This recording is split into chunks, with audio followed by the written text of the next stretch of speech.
Bom, gente, falamos então sobre classe 3 e iniciamos alguma coisa de diagnóstico de classe 4, de como fazer o atendimento do paciente tanto por telefone quanto quando chegar na consulta, o que a gente deve observar, isso é bastante importante. Eu diria que é indispensável para que a gente tenha um correto tratamento, é o planejamento conforme o diagnóstico inicial dos sintomas, né, dos sinais e sintomas que aquela paciente tem, dói, não dói, deixa eu cronometrar. Enfim. Então, repassando, né, pode ser por lesão de cárie, classe 4, que veio de uma classe 3, cariosa, ou também uma fratura, que é o mais normal por trauma, e a gente tem que ficar de olho na evolução dessa polpa, tá? Determinar a causa, localização, extensão. Uma coisa que eu não falei na aula anterior é, pô, e se essa fratura for tão absurda, tão profunda, que invada espaço biológico? Ou seja, uma fratura que invadiu esmalte, dentina e foi a, foi a nível infraósseo, a nível de espaço biológico e de ligamento periodontal. O que eu vou fazer? Será que eu vou remover o fragmento? Preciso encaminhar para alguém para fazer, ou eu mesma fazer um aumento de coroa clínica, para então expor o dente e poder restaurar sem contaminação? Então, todas essas coisas devem ser levadas em consideração quando a gente está de frente para uma fratura, um trauma. Bom, então, seleção e técnica, tá? Que é mais ou menos o que nós falamos para a classe 3. E na classe 4, na verdade, eu vou mostrar alguns tipos de técnicas, tá? A gente pode fazer pelo menos 3 técnicas diferentes. Uma é a mão livre, ou seja, começar ali da dentina, vir subindo e terminar a restauração. Outra é com uma matriz de poliéster, apoiando com o dedo na face palatina. E a outra em 2 sessões, moldando, fazendo um enceramento no modelo, moldando o modelo com uma silicona de adição para se fazer uma guia em uma outra sessão.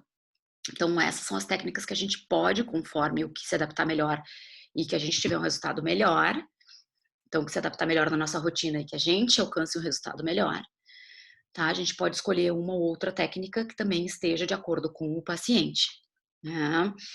Porque às vezes o paciente quer resolver naquela sessão e não quer que fique para depois, né? Mesmo que o ficar para depois possa ser mais perfeito. Então a gente tem que levar bastante em consideração a queixa e a vontade do paciente. Sobre o preparo, em geral, quando for uma fratura mecânica, física, sem cárie, o preparo vai ser só um bisel. Quanto menor a fratura, por exemplo, tá só em esmalte ou tá um esmalte um pouquinho de dentina, eu posso trabalhar sem bisel e acertar a cor.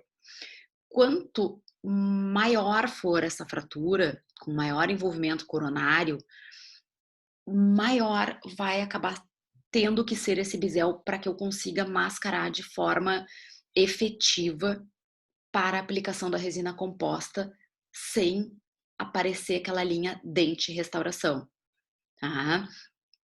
Sobre a seleção da resina composta, mesma coisa que eu falei na classe 3, tá?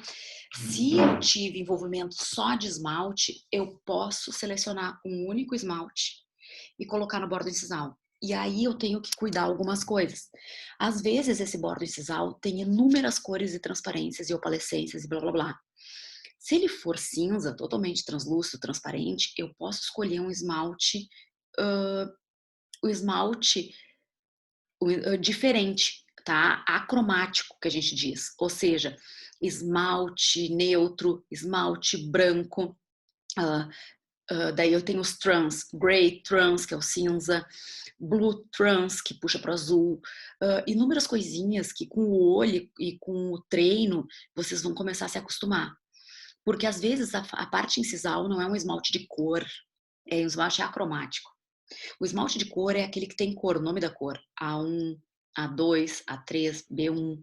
Podemos empregar numa incisal? Podemos, mas e se essa incisal for bem translúcida? bem desenhada ou com aquele bordo opaco branco, eu vou ter que selecionar uma resina para acompanhar essas cores e transparências, porque quando a gente fala de bordo incisal, a gente já começa meio que a fugir um pouco da cor e vir para as transparências, na verdade, para translucidez e para opacidade, aonde passa mais luz e aonde bloqueia mais luz. Para quê? Para que dê aquele aspecto de bordo incisal mesclado, translúcido e opalescente. Tá? Então, assim, ó, no mínimo 2 resinas se for envolver dentina, que vai ser uma para dentina, em geral a gente escolhe aonde, se for muito extensa a fratura no terço cervical, e se for uma fratura média, a pequena, com envolvimento dentinário, pode ser no terço médio. E um esmalte que a gente vai escolher do terço médio para o incisal. E caso tenha alguma cor ou translucidez típica no bordo incisal, a gente pode escolher esmaltes típicos para devolver essas características. Tá? Primeira etapa do protocolo é a seleção de cor. Lembrando que a seleção de cor é feita com o dente hidratado, ou seja, ainda sem isolamento e com a ajuda de luz natural, tá? O máximo que puder. Ah, meu consultório é muito escuro. Tenta ir até a janela para selecionar a cor para você não errar. Ah, então eu tenho um caso de classe 4, nesse caso é um dente já restaurado, em que a resina sofreu um manchamento com o tempo e dá para ver que teve até um reparo. Se vocês notarem, numa parte do dente do terço médio tem um tipo de resina e na pontinha incisal deve ter fraturado e foi feita a aplicação de outro tipo de resina. Se a gente observar, esse dente tem muita coisa para nos dizer.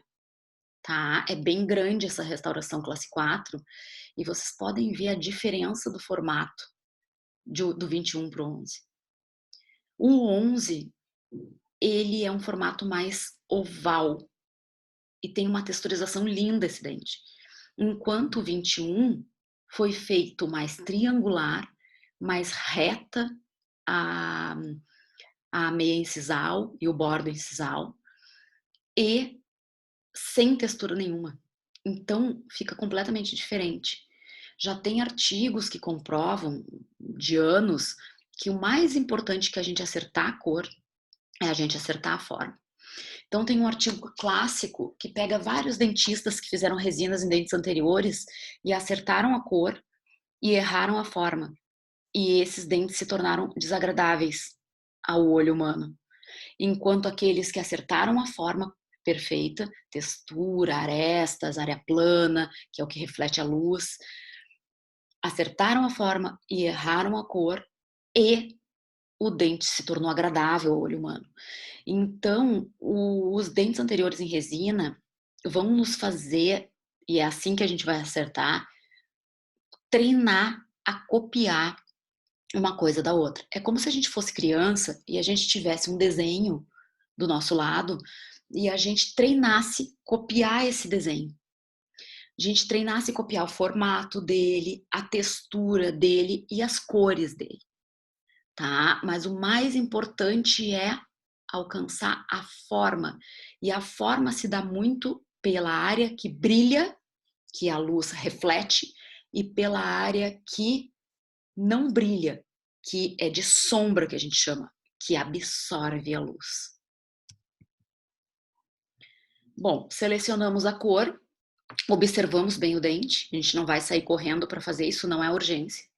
A gente vai observar bem o dente e, se for o caso aqui, a gente molda e faz numa segunda sessão, fotografa, molda e numa segunda sessão a gente faz um enceramento e tem uma guia para facilitar a reconstrução dessa classe 4. Importantíssimo verificar os contatos oclusais, tanto antes quanto depois da classe 4, porque se ficar interferência oclusal em protrusão, aquela restauração classe 4 ficar sobrecarregada de contatos, ela vai falhar. Então, classe 4 é aquela restauração clássica que os pacientes dizem: Ai, doutora, todo mundo faz essa restauração, já fui em vários dentistas e toda hora tem que fazer, não dura mais que ano. Bom, alguma coisa foi errada ali. Tu pode ter certeza que para fraturar e para cair uma classe 4 foi uma das duas coisas.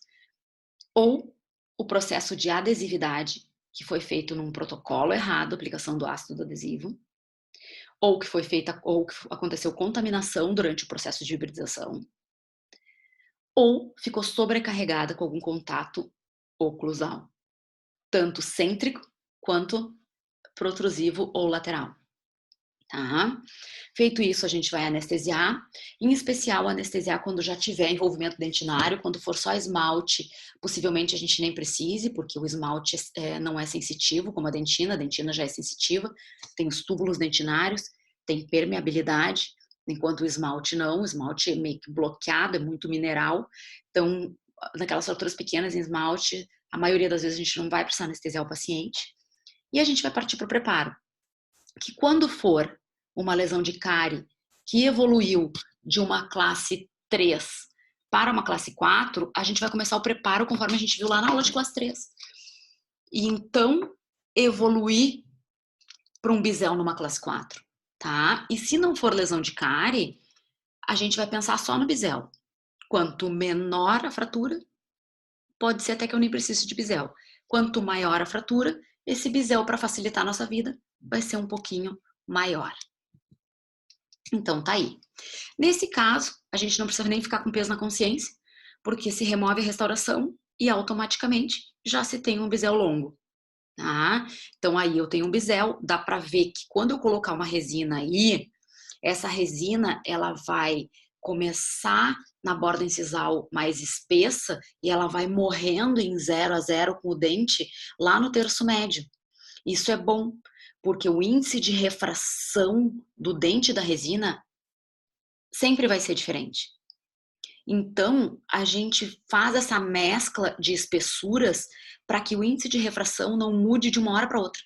Ele vai diminuindo, diminuindo, diminuindo. Ah, o esmalte tem, sei lá, 1,62 de índice de refração e a resina tem X, a tal resina. Então, ele vai de 1,62, 1,60, 1,58, 1,57, até chegar no índice de refração, que é como reflete aquela cor quando a luz bate no dente, né? Olha lá, ó. Então agora a gente vai fazer o condicionamento ácido total. Removemos, quando for fratura, restauração antiga, remove-se toda a restauração antiga, para que não tenha nenhuma área adesiva que a gente deixe para trás. Salvo se vocês fizeram numa sessão, uma classe 4, e pecaram no ajuste oclusal, ou pecaram, sobrecarregaram aquela restauração com carga oclusal, ela veio a fraturar uma parte, só que eu sei que eu isolei, que eu não contaminei, que eu fiz tudo certinho na hibridização, então eu posso, na sessão que eu for reparar essa restauração, não me dá o luxo de não remover toda a resina antiga. E só fazer uma asperização, empregar o ácido adesivo de novo e aplicar uma resina sobre a área fraturada. Então, olha lá, ó. Eu só estou, na verdade, aqui organizando o meu bisel, deixando mais uniforme, tá? E demonstrando para vocês também que com a ponta diamantada troncocônica, nesse formato, é que vai ser as pontas para os biséis, tá? Olha lá, ó, de ladinho. Tá? Numa visão lateral, a gente consegue enxergar bem o bisel, tá? Que ele vai morrendo em 0 até o terço médio. Bom, perfeito. Feito isso, então, a gente vai passar ao isolamento. O isolamento na classe 4 daí é bem controverso, tá? Quando é uma fratura pequena ou média, que eu sei que não vai contaminar com líquido gengival, eu prefiro trabalhar com isolamento relativo, para não ter uma desidratação total do remanescente dentário. E a gente, às vezes, demora um tempão numa classe 4 e se perde um pouco na cor quando fica o dente muito desidratado no meio da restauração.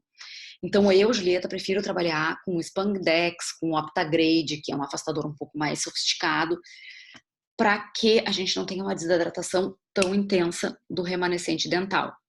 Porém, com fio na gengiva para absorver retrator gengival, né, um fio intrasulcular, para caso tenha qualquer escoamento do líquido intrasulcular que fique naquele fio e não vá contaminar a área de hibridização que é tão crítica, e se for contaminada, acabou a hibridização, acabou a adesividade. Quando a gente fala de hibridização, que é acredite em adesão em esmalte e dentina, que não é de hoje, é de 20 anos para cá, a gente tem que acreditar quando está limpo. Quando é contaminado o tecido dental, na hora de uma restauração, a gente tem que começar do zero, porque se perde a hibridização total. Então é 880, ela funciona muito bem. As resinas com sistemas adesivos e condicionamento ácido funcionam magnificamente bem. Porém, quando contaminadas, não funcionam e vão cair ou fraturar ou infiltrar. Tá? Podemos trabalhar com isolamento absoluto? Podemos. Podemos trabalhar com grampos anteriores do tipo 212, 211? Podemos. Tá? Dique de borracha, se me sinto mais segura? Ok, ótimo. A questão é não contaminar. A limpeza do preparo e a gente parte então para o sistema adesivo. Que sistema adesivo eu vou selecionar? Bom, eu tenho possibilidade de selecionar praticamente 2 tipos de sistemas adesivos. Na verdade, hoje, 3, tá? Que são, que é o primeiro, por exemplo, se eu tenho uma fratura só em esmalte, restrita a esmalte, eu tenho certeza que não tem dentina envolvida naquele preparo, naquela classe 4. Eu posso selecionar um adesivo hidrofóbico. Por que hidrofóbico? Porque eu só estou trabalhando esmalte. Eu não tenho dentina, eu não tenho matéria orgânica, eu não tenho água. Então eu não preciso um adesivo hidrofílico que tenha afinidade com a água. E o hidrofóbico no esmalte ainda é o que mostra maiores valores de resistência de união. O que eu gosto muito é o single bond, Scotch Bond com a tampa verde, hidrofóbico, só o adesivo. Para esses casos, só de esmalte. Se eu tenho dentina envolvida, eu posso usar 2 tipos. Sistema adesivo com primer e adesivo no mesmo frasco, por exemplo, um single bond, um prime bond, um âmbar, tá? Ou eu posso também usar um universal, que não precisa para esse caso, tá? Mas muita gente compra porque também faz restaurações indiretas, cimentações e usa ele como silame, que é uma coisa que a gente vai vender na dentística 4. Tá? Então, basicamente, na dentística 3, a gente vai utilizar ou o hidrofóbico, da tampa verde só ele, ou o hidrofílico, que tem primer e adesivo dentro do mesmo frasco. Tá? Bom, e vamos então para a inserção da resina composta, que pode ser de várias maneiras numa classe 4. Tá? Eu já vou mostrar para vocês. Depois da inserção, ajuste oclusal e acabamento e polimento. Vamos lá, que agora é mais fácil de ver direto no caso clínico. Tem vários casos clínicos aqui, tá? Esse não tem a aplicação passo a passo, mas vai ter mais pra frente.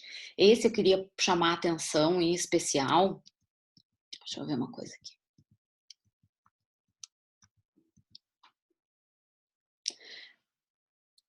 Para o acabamento. Deixa eu ver uma coisa aqui. Deixa eu ver se eu não tenho. Essa. Ah, tá aqui, ó. Tá misturado. Me perdoem. Eu vi que tinha alguma coisa estranha. Saiu da ordem, sozinho, do nada. Aqui. E aqui. Se misturou com o caso abaixo.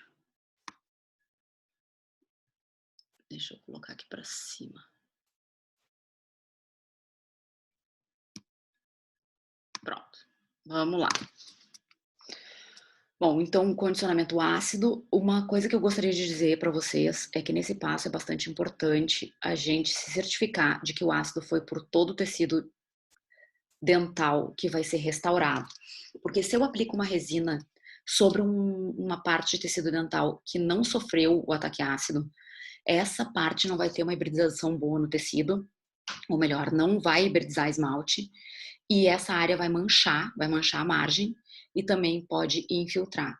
Então, como eu não tenho absoluta certeza, trabalhando com o pincel, aonde vai parar essa minha resina, nunca vai ser exatamente no final do bisel, eu posso estender e devo esse condicionamento ácido além um pouquinho do meu cavo superficial, ou seja, da onde eu terminei o bisel, para então ir para o sistema adesivo.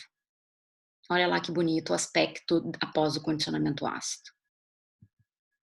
Sistema adesivo, jato de ar para volatilizar o solvente do sistema adesivo, foto ativa, e aí sim, escolhe uma dentina, nesse caso foi a mão livre, então aqui estão sendo posicionados os mamelos dentinários com resina opaca. Nesse caso, a opção foi por pigmentos, mas poderiam ter sido resinas brancas de caracterização, como eu falei para vocês, tá? Tem resinas, por exemplo, Pear Snow, tudo que diz Snow ou White, são resinas bem brancas que a gente pode usar como caracterizações, caso tenha manchas hipoplásicas, pigmentos brancos entre os mamelos, como esse aqui. Nesse caso, foi aplicado com um pincel bem fininho o pigmento. Tá? Mas poderia sim ser uma resina de caracterização. E então a gente vai indo para o esmalte, ó, mais para o terço incisal. E olha lá, ó, dá para ver bem a dentina opaca e bem o esmalte. Se vocês observarem, a dentina opaca não passa a luz, ela bloqueia a luz, ela reflete a luz. Enquanto lá na incisal, olha como está translúcido e passa a luz, eu vejo o dique de borracha. Isso que vocês têm que começar a observar. E então, eu vou para o meu último incremento, não preciso me preocupar em incrementos pequenos, nem devo fazer incrementos muito pequenos, porque eu vou estar incorporando bolhas e vou estar deixando muito rugosa a minha resina. Então, dentes anteriores, que a gente não tem uma contração, um estresse de contração de polimerização, ou seja, não vai, provavelmente esse dente não vai sofrer sensibilidade pós-operatória, porque tem uma única parede para grudar a resina. Acho que vocês já viram isso sobre fator C, né? Fator de configuração de cavidade.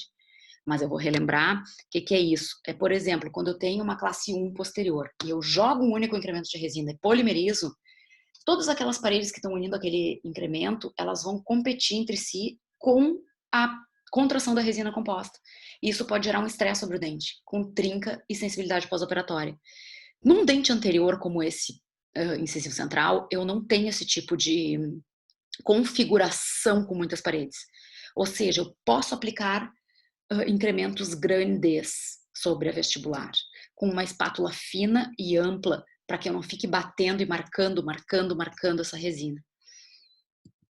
E agora sim, acabamento e polimento, lembrando em S, se eu quiser na cervical utilizar um bisturi e os disquinhos Soflex. Esses discos Soflex vocês já coloquem na maleta de vocês. Agora, dá pause na aula, vai lá, pega o disco Soflex e bota dentro da maleta, ou anota aí.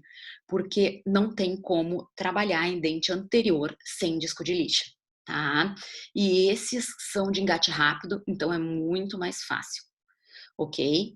Com esses discos, a gente vai delimitar a área que reflete luz, que se chama área plana do dente, e a área que absorve a luz, que é a área de sombra, que em geral é limitada pela face proximal, e a aresta mesial e distal da área plana vestibular dos dentes anteriores, certo? E isso vai fazer toda a diferença, como eu falei para vocês. A forma está igual ou muito parecida com o dente vizinho, com o irmão dele, do dente que a gente está fazendo, vai dar uma impressão muito mais agradável e mais bonita, mesmo que a gente erre a cor. E também instrumentos de polimento. Vocês devem ter a escova de carbeto de silício, que é muito boa, um Diff Brush da vida, ou Astro Brush, ou da DH Pro também tem, ou da, não sei se foi da American Burst, qual que vocês compraram. E essas pontinhas aqui eu posso indicar para vocês, não foi o que vocês compraram, porém são da Cosmidente. as pontinhas de borracha de silicone, tá? Tem várias cores em ordem de granulação. E esse disco de feltro maravilhoso se chama FlexiBuff da Cosmident, que para mim a Cosmident é a empresa que tem melhores materiais de polimento e acabamento no mercado, tá? Mas pode ser outros, mas o importante é a gente ter uma ponta de silicone e um disco de feltro para o polimento. E, o mais importante, os discos de lixa, tá? Nem precisa comprar um kit de disco de lixa. Se você pegar um Soflex na mão, você vai ver que vai ter 4 cores. Pode comprar só o refil das 2 cores mais escuras, que são as mais granulosas. As outras é mais para polimento e as borrachas fazem o mesmo trabalho, tá? Olha ali, ó, olha a diferença então de texturização, de passagem de luz. Olha ali o corante branco, a parte transparente, a parte opaca. Tentem treinar o olho para observar essas características óticas do mesmo dente, ou seja, de um dente policromático, tá? Que acontece muito em dentes anteriores, porque, de novo, são mais finos, tem mais dentina na cervical, a dentina vem diminuindo a espessura e na incisal tem praticamente puro esmalte. Tudo isso influenciado pelo fundo escuro da boca, que vai transparecer e influenciar em especial as áreas com menos opacidade. Um outro caso, também com um biselzinho com uma ponta fininha.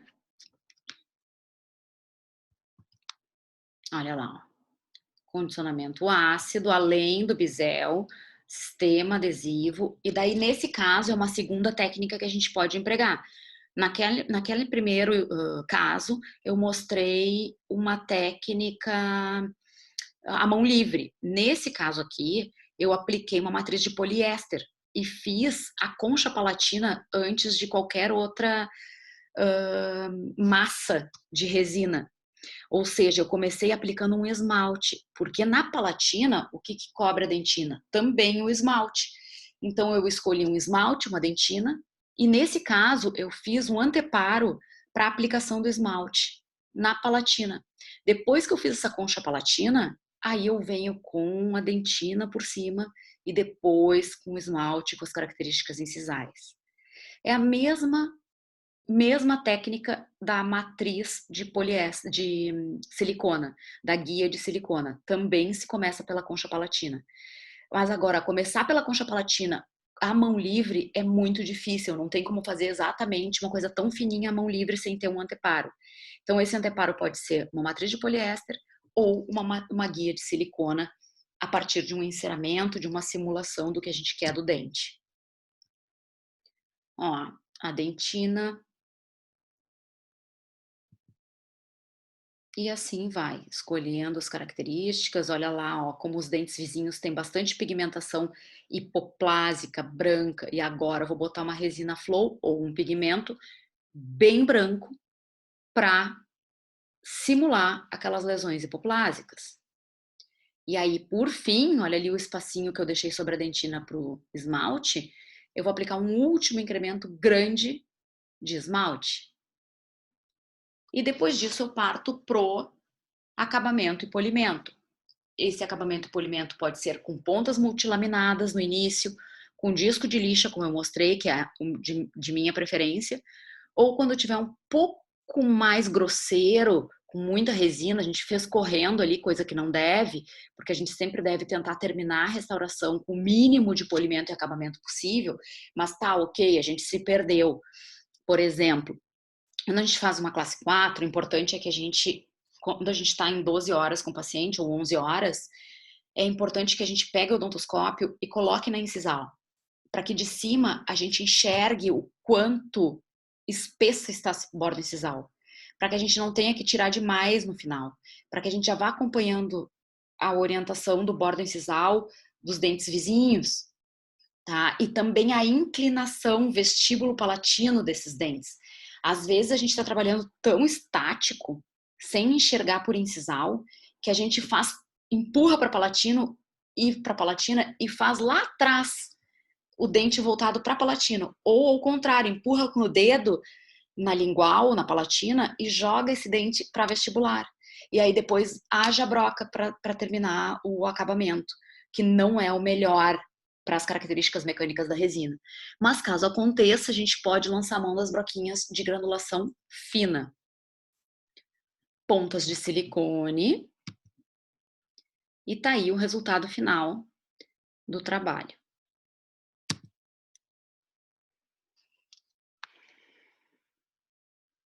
Facetas de resina composta, tá? A gente vai ter essa aula no outro semestre, na Dentística 4, mas eu já posso mostrar um casinho para vocês. Sempre segue a mesma estratificação, tá? A gente vai escolher uma dentina para o terço cervical e médio e mesmo esquema, mamelos opacos entre os mamelos mais translucidez, corantes ou resinas para caracterização no bordo incisal.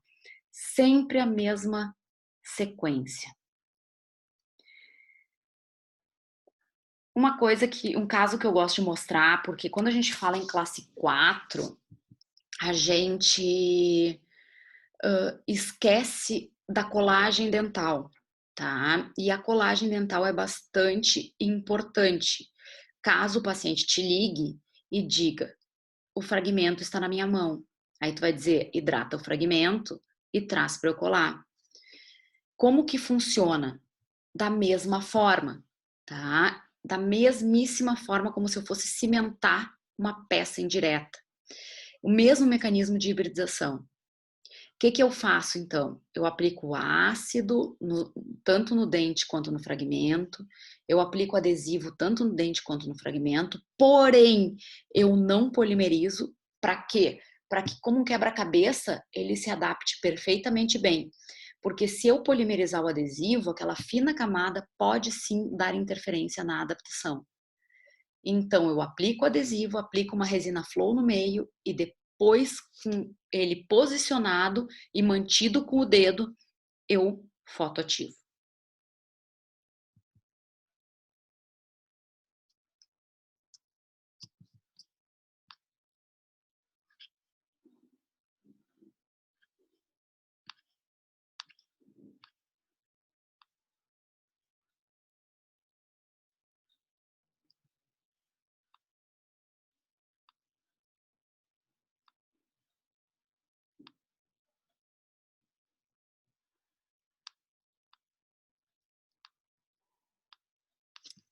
Vamos colocar esse casinho aqui, ó, para finalizar a aula, porque daí na próxima aula eu quero passar a técnica da guia de silicona para vocês. Eu acho que precisa uma aula para isso. E pincelar alguma coisa sobre fechamento de diastemas, que se aparecer é bem legal da gente fazer e não é tão simples assim.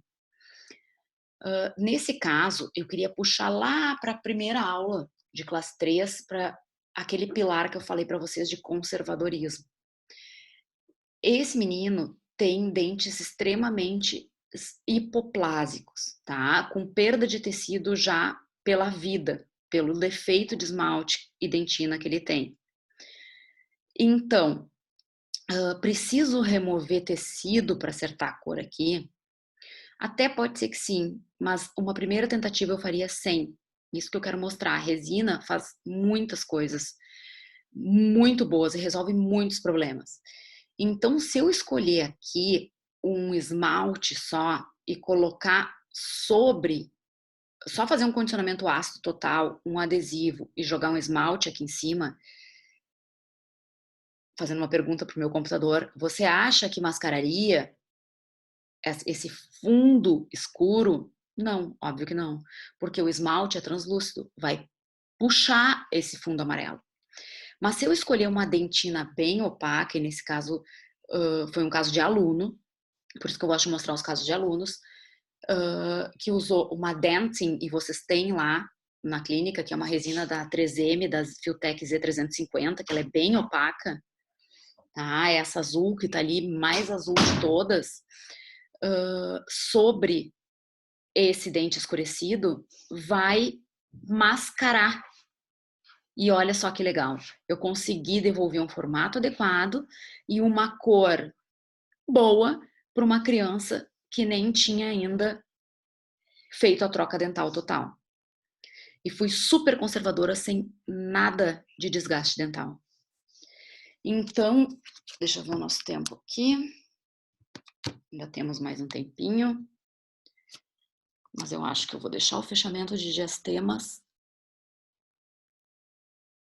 junto com a guia para a próxima aula.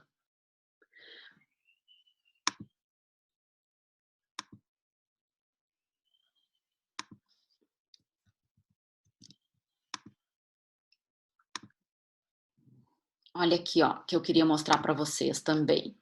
Tudo que a gente está falando de classe 3, mas em especial de classe 4, faceta, fechamento de diastema, tudo que for dente anterior, mais ou menos segue um mapa, tá? O que é esse mapa? Onde está o laranja é a dentina, é a maior quantidade de dentina. Então aqui eu sei que eu tenho que trabalhar com mais opaco, com bari, com universal, com dentin. O amarelo é onde eu também tenho dentina, porém um pouco menos opaca porque eu tenho menos quantidade de dentina. Começa a passar um pouquinho mais da luz, mas ainda é dentina. Os mamelos, eles em geral são um pouco mais opacos, até para que fique evidente o translúcido entre eles. Então, os mamelos são os vermelhinhos. O azul claro é o esmalte, que pode ser translúcido, com um nome de esmalte de caracterização, como GT, que é um esmalte que eu adoro, que é o Grey Trans, e eu acho que fecha para muita coisa. É um tubinho branco da 3M, Z350 também, que eu faço uma minhoquinha e aplico no meio dos mamelos, e ele dá essa translucidez, ele dá esse contraste do opaco para o translúcido. O amarelinho bem lá de baixo é o bordo incisal, que se muitos de vocês se olharem no espelho agora, vocês vão ver que vocês têm uma bordinha delimitando o final do incisivo central, caso vocês não tenham um bruxismo e tenham perdido, desgastado essa parte. Em geral, ele tem uma delimitação bem branca, opaca, logo abaixo do translúcido.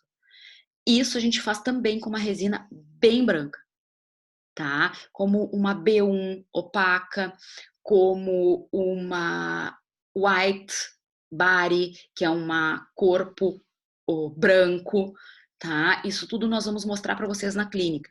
Mas isso aqui é um mapeamento para vocês se guiarem, tanto de lateral quanto de frente o dente.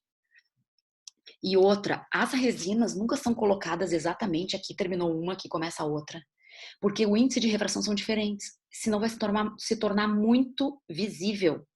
Então, as resinas a gente sempre mescla, ainda mais no dente anterior. Quando eu terminei essa dentina, já tô vindo por aqui, o meu esmalte já tá vindo aqui, eles estão meio que se mesclando nessa linha de união. Nunca pode ser exatamente assim, senão a gente tem uma chance de erro muito maior. O que é a área plana? Ó, o aulo branco. E o que é a área plana? Isso que está refletindo a luz, que está marcado. Tá? É a parte que mais reflete a luz e que dá o formato para o dente.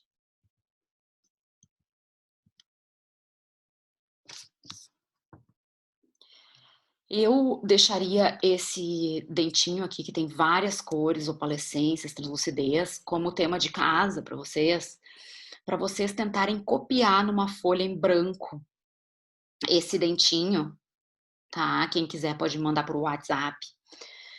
Tô brincando, não precisa tema de casa, mas para quem queira treinar, seja aí de bobeira, seria legal treinar o formato desse dente e fazer um mapeamento, que nem eu mostrei aqui, como que é esse dente.